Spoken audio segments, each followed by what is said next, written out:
Oke, selamat datang di channel saya, Ivan Kurniawan. Hari ini saya ingin berbagi sharing kepada teman-teman semua mengenai analisis kebijakan pendidikan dan Merdeka Belajar. Nah, jika kita tahu, pada tahun kemarin, tahun 2021, Kemendikbud telah membuat suatu perubahan yang begitu luar biasa, di mana biasanya setiap tahun siswa-siswa sangat takut yang dinamakan ujian nasional. Bahkan dulu saya pada saat mengikuti ujian nasional itu sangat takut, sangat ngeri sekali karena pada saat kita ikuti ujian nasional, ujian tersebut kita belajar selama 3 tahun, ditentukan dengan 1 minggu kita melakukan ujian nasional. Makanya rasa kita mengikuti ujian nasional itu sangat tegang sekali. Nah, tapi pada saat tahun kemarin 2021, ujian nasional secara resmi telah dirubah menjadi asesmen kompetensi minimum dan juga survei karakter. Nah, nanti saya akan menjelaskan apakah itu kenapa dengan asesmen itu kita bisa membuat lebih pada saat pembelajaran siswa lebih merdeka. Saya akan next ke slide berikutnya. Apakah itu asesmen nasional? Nah, kebetulan saya adalah wali kelas dari salah satu kelas di kelas 8. Jadi ini adalah gambaran pada saat di tanggal 5 Oktober 2021 pada saat diadakannya asesmen secara nasional. Nah, jadi kita bisa melihat apakah itu asesmen nasional. Asesmen nasional ini adalah untuk meningkatkan mutu pendidikan di dalam Indonesia. Nah, di dalamnya ini kita bisa mengetahui bahwa apakah anak-anak didik kita, siswa-siswa kita dapat untuk mengevaluasi kinerja satuan pendidikan serta menghasilkan informasi-informasi yang akurat untuk memperbaiki kualitas belajar dan mengajar. Mungkin gurunya tidak mengajarkan. Nah, dengan adanya asesmen nasional ini, gurunya bisa untuk memperbaiki cara pengajarannya agar lebih baik lagi. Murid pun akan lebih termotivasi karena jika tidak ada ujian, tidak ada tes, mungkin siswa atau murid lebih terkesan santai dan tidak mau belajar lebih baik lagi karena tidak adanya ujian tersebut. Nah, dengan adanya asesmen ini berharap untuk berdampak bukan saja terhadap akademik, tetapi juga karakter siswa tersebut. Nah, jadi tujuan asesmen nasional untuk meningkatkan mutu pendidikan khususnya di Indonesia ini. Nah, jadi kita bisa melihat di sini saya ada berikan perbedaan antara ujian nasional dan juga asesmen. Nah, AKM atau SK. Jadi kalau ujian nasional ini jenjang pendidikannya itu dari SMP, SMA, dan SMK. Jika asesmen ini dari SD, SMP, SMA, dan SMK. Lalu level murid yang mengikuti ujian nasional, saya masih ingat dulu adalah pada saat kita sudah mau lulus. Pada saat kita sudah mau lulus jenjang SD, SMP, ataupun SMA. Tetapi dalam asesmen ini, ujiannya itu dilakukan untuk level murid kelas 5, kelas 8, dan juga kelas 11. Lalu jika ujian nasional, semua siswa wajib untuk mengikuti ujian nasional tersebut. Tetapi di dalam AKM, pada sekolah dilakukan sensus dan diambil beberapa sampel muridnya saja, tidak semuanya untuk mengikuti ujian nasional. Lalu, nah tingkat jenis tes ujian nasional itu adalah high stake. Kenapa dinamakan high stake? Karena ini adalah ujian untuk penentuan kelulusan. Jadi seperti yang tadi saya ada katakan di awal, kita belajar selama 3 tahun di SMP ataupun di SMA ditentukan dari ujian nasional saja. Ditentukan dengan ujian nasional. Tetapi jika assessment ini low stake. Jadi bukan sebagai salah satu faktor untuk penentuan kelulusan. Ada banyak lagi poin-poin yang bisa diambil untuk meluluskan siswa. Lalu model soalnya kalau ujian nasional yaitu ada pilihan ganda atau isian singkat. Kalau di AKM adalah PG, PGK, menjodohkan, isian singkat, dan uraian. Lalu periode tesnya itu 4 hari kalau ujian nasional. Jika AKM hanya 2 hari saja. Lalu model pelaksanaan itu semi online jika ujian nasional. Kalau AKM itu dilakukan secara full online, semi online, dan offline. Kebetulan kemarin sekolah tempat saya mengajar di sekolah Paming, modal pelaksanaan itu kita menggunakan semi online. Nah, lalu selanjutnya ada metode penelitiannya itu ada CBT. Kalau kita ingat dulu ujian nasional kita harus menggunakan pensil. Pensil 2B yang benar-benar sangat baik sekali untuk bisa di-scan di komputer.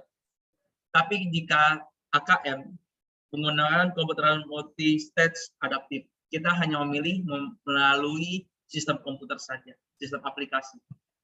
Nah, lalu di dalam AKM ini, asesmen nasional ini ada dilakukan secara 3 instrumen utama. Yang pertama adalah AKM, asesmen kompetensi minimum, yaitu untuk mengukur literasi, membaca, dan numerasi sebagai hasil pembelajaran secara kognitif.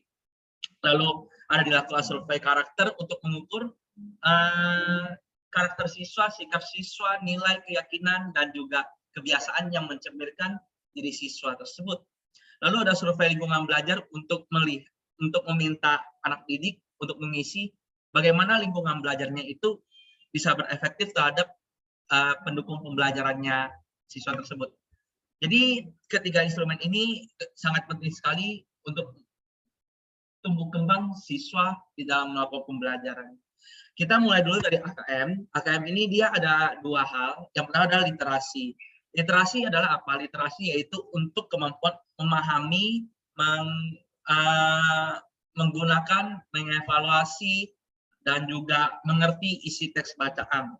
Nah, di dalamnya itu, di dalam teks bacaan itu terdapat berbagai banyak hal, informasi-informasi kepada siswa, dan siswa dari membaca literasi yang telah dibaca, bagaimana siswa dapat untuk mengisi dan juga memberikan tanggapan terhadap isi di dalam literasinya tersebut. Nah, di sini kemarin pada saat kita melakukan assessment, saya juga ada melihat soal-soal yang diberikan ini saat mengedukasi dan juga memberikan informasi tambahan kepada siswa-siswa untuk memahami berbagai banyak hal. Lalu yang kedua, asesmen kompetisi AKM itu ada numerasi juga. Jadi numerasi ini adalah bagaimana dia menggunakan konsep, prosedur, fakta, atau alat matematika untuk menyelesaikan masalah setiap harinya, sehari-harinya. Jadi numerasi ini karena number. Jadi lebih menggunakan angka. Nah, jadi di dalam numerasi ini bagaimana siswa bisa berpikir secara efektif dengan logikanya bagaimana untuk menyelesaikan suatu permasalahan. Nah, ini kita boleh lihat di dalam literasi itu ada apa aja kontennya, numerasi ada kontennya apa aja. Di sini kita bisa perhatikan ya proses kognitifnya, konteksnya bagaimana kita bisa lihat. Saya lanjut lagi, next. Nah, bagaimana hasil AKM ini dilaporkan? AKM ini diurutkan dengan 4 tingkat kompetensi. Ada yang perlu intervensi khusus, ada dasar, ada cakap, dan mahir. Jadi dari sini kita bisa melihat apakah siswa itu perlu intervensi khusus, perlu untuk dibimbing lagi, perlu untuk diberitahu lagi, perlu untuk diajarkan lagi, agar mereka lebih mengerti konsep-konsep, atau dasar mungkin ada beberapa yang mungkin dasar secara basic dia bisa, tapi ada beberapa yang mungkin menggunakan logika atau yang lebih kompleks lagi mungkin masih kurang untuk menguasainya. Lalu cakap, nah jadi di sini dia mampu untuk membuat kesimpulan, dia mampu untuk interpretasi. Tapi kalau mahir, dia sudah bisa mengintegrasikan beberapa lintas teks. Dia bisa untuk mengevaluasi, memahami, dan bersikap reflektif terhadap isi bacaan teks tersebut. Sama juga dengan numerasi, ada perlu intervensi khusus, ada dasar, ada cakap, dan mahir. Lalu kita lanjut lagi. Di dalam asesmen itu terdapat survei karakter. Nah, ini salah satu hal yang sangat penting sekali karena kenapa? Karena karakter itu yang membuat siswa tersebut untuk bisa terus bertumbuh kembang. Nah, dalam survei karakter ini, ya di dalamnya ini dirancang untuk mengukur pencapaian peserta didik berdasarkan sosial emosionalnya, yaitu berupa pilar-pilar karakter yang menceritakan profil pelajar yang disesuaikan dengan Pancasila. Nah, di sini survei karakter ini juga sangat baik sekali agar mereka bisa mengevaluasi, mereka bisa terus meningkatkan. Mungkin mereka pada saat kerjakan mereka mungkin masih kurang paham atau mereka tahu, wah berarti poin sini saya kurang, berarti harus ditingkatkan lagi. Lalu selanjutnya itu ada 6 indikator. Yang pertama itu bertakwa terhadap Tuhan Yang Maha Esa dan berakhlak mulia, kebinekaan global, mandiri, gotong royong, benar kritis dan juga kreatif. Lalu selanjutnya adalah survei lingkungan belajar untuk mengevaluasi apakah lingkungan belajarnya tersebut mendukung pada saat kegiatan belajar mengajar, dan tidak hanya peserta didik saja di dalam lingkungan belajar, tapi guru pun seperti saya pun juga harus mengisi survei lingkungan belajarnya, apakah saya sebagai seorang guru dalam lingkungan belajar yang seperti ini apakah efektif atau tidak. Nah, di dalamnya mencakup keamanan sekolah, kebinekaan, sosial ekonomi, pembelajaran, dan juga pengembangan gurunya tersebut juga dievaluasi. Nah, jadi siapa yang akan menjadi peserta asesmen nasional? Ya, untuk ini diikuti oleh seluruh satuan pendidik, sekolah tingkat dasar, menengah, dan juga program kesetaraan yang dikelola oleh PKBM. Lalu selanjutnya diikuti oleh peserta didik yang masuk dalam kelas 5, kelas 8, dan kelas 11 yang dipilih acak secara oleh pemerintah. Lalu untuk melakukan program kesetaraan, asesmen itu diikuti oleh seluruh siswa peserta didik yang berada pada tahap akhir program belajarnya, dan juga diikuti oleh guru dan kepala sekolah di setiap satuan pendidikannya. Nah, tadi seperti saya sudah jelaskan sebelumnya, bukan hanya murid yang mengikuti asesmen kompetensi minimum, tapi juga gurunya. Guru dan kepala sekolah juga harus mengikuti survei lingkungan belajar. Karena kita tidak bisa hanya menilai muridnya, tapi juga harus dari gurunya juga. Apakah gurunya pada saat melakukan mengajar, apakah efektif atau tidak. Ini juga sangat penting sekali. Nah, jadi sekian mengenai penjelasan saya mengenai asesmen. Nah, saya juga ada pengalaman dalam asesmen ini, dimulai dari saya rasa untuk asesmen kali ini sudah sangat luar biasa walaupun dalam keadaan pandemi. Tapi jika bisa, kita bisa tingkatkan lagi. Kenapa? Karena jika kita tidak meningkatkan mutu pendidikan kita, maka peserta didik kita juga tidak akan meningkatkan kualitasnya.